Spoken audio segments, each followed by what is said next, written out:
తెలుగువారి number 1 choice Telugu matrimony. Ambedkar Konaseema జిల్లా ఆత్రేయపురంలో జరుగుతున్న డ్రాగన్ పడవల పోటీలు ఇవాళ నేత్రపర్వంగా ముగియనున్నాయి. డ్రాగన్ పడవల పోటీలు ముగింపు సందర్భంగా ఇవాళ సెమీఫైనల్స్, ఫైనల్స్ పోటీలు జరుగుతాయి. ఇప్పటికే 6 జట్లు సెమీఫైనల్స్కు చేరుకున్నాయి. ఉత్కంఠభరితంగా జరగనున్న డ్రాగన్ పడవ పోటీల ముగింపు వేడుకలకు సంబంధించి మరింత సమాచారాన్ని మా ప్రతినిధి శ్రీనివాస్ రాజమండ్రి నుంచి అందిస్తారు.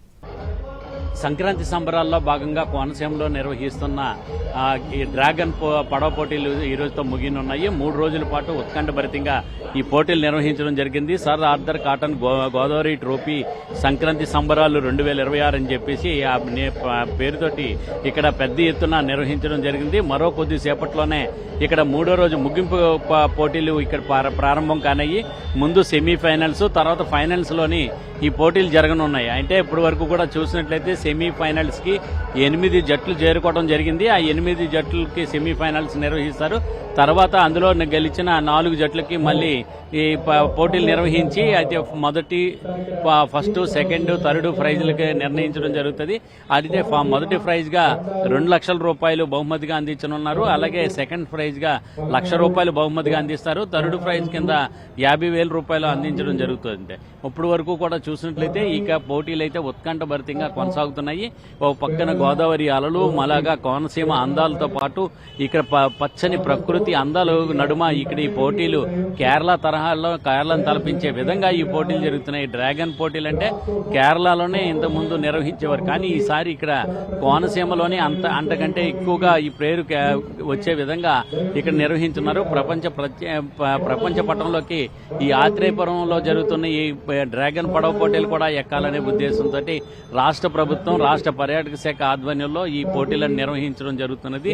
ప్రభుత్వ పరంగా నిర్వహిస్తున్న ఈ పోటీలకు మంచి ఆదరణ కూడా లభించనుంది. వేలాది మంది సంక్రాంతి పండుగ సందర్భంగా వచ్చే వాళ్ళందరూ కూడా ఇక్కడ తిలకించడానికి ఇక్కడ వస్తున్నారు. ఇప్పటికే చాలా మంది ఇక్కడికి రావడం జరిగింది. మరొక కొద్దిగా గంటల్లోనే ఇక్కడ పోటీలు కూడా ప్రారంభం కానున్నాయి. వేలాది మంది ఇప్పటికే తరలి వచ్చారు. ఇంకా యావత్ కోనసీమ జిల్లా వ్యాప్తంగా కూడా పెద్ద ఎత్తున ఇక్కడికి అందరూ కూడా సంక్రాంతి పండుగకు వివిధ ప్రాంతాలు, వివిధ దేశాల నుంచి వచ్చిన వాళ్ళందరూ కూడా ఇక్కడ తిలకించడానికి, ఈ డ్రాగన్ పడవ పోటీలను తిలకించడానికి రావడం జరుగుతున్నది. ఇక డ్రాగన్ పడవ పోటీలంతా కూడా అందరినీ విశేషంగా ఆకట్టుకోవడం జరుగుతుంది.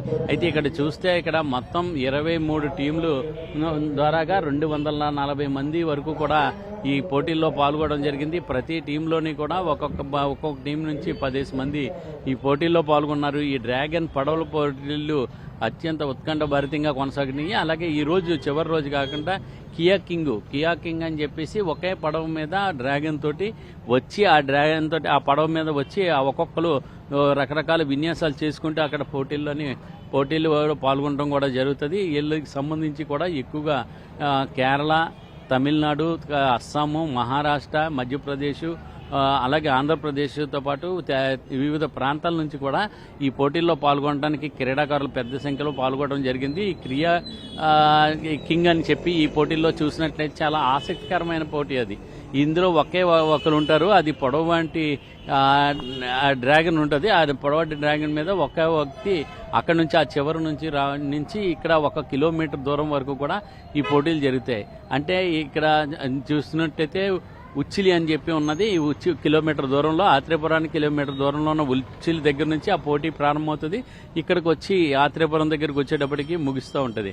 ఇక్కడ ఫస్ట్ ఎవరు, సెకండ్ ఎవరు, థర్డ్ ఎవరు అనే దాని మీద ఇక్కడ 3 బాక్సులు ఏర్పాటు చేయడం జరిగింది. ఆ 3 బాక్సుల ఏర్పాటు దగ్గర ఎవరు ముందు వస్తున్నారో, ఏ పడవ ముందు వస్తుందో అనేది చూసిన తర్వాత ఆ పడవని బట్టి ఇక్కడ విజేతనది అనేది నిర్ణయించడం జరుగుతుంది. దీంతో ఈ పోటీలు అయితే ఈ రోజుతోటి నేత్రపరంగా ముగినున్నాయి. ఈ రోజు సాయంత్రం తోటి ఫైనల్స్ అయితే మధ్యాహ్నం నుంచి జరగనున్నాయి. ఉదయం సెమీఫైనల్స్ అన్ని కూడా నిర్వహించిన తర్వాత మధ్యాహ్నం ఫైనల్స్ పోటీలు నిర్వహించి తర్వాత విజేతలకు బహుమతి ప్రదానం కూడా చేయడం జరుగుతుంది. కెమెరామెన్ రాజేష్తో శ్రీనివాస్, NTV, ఆత్రేయపురం.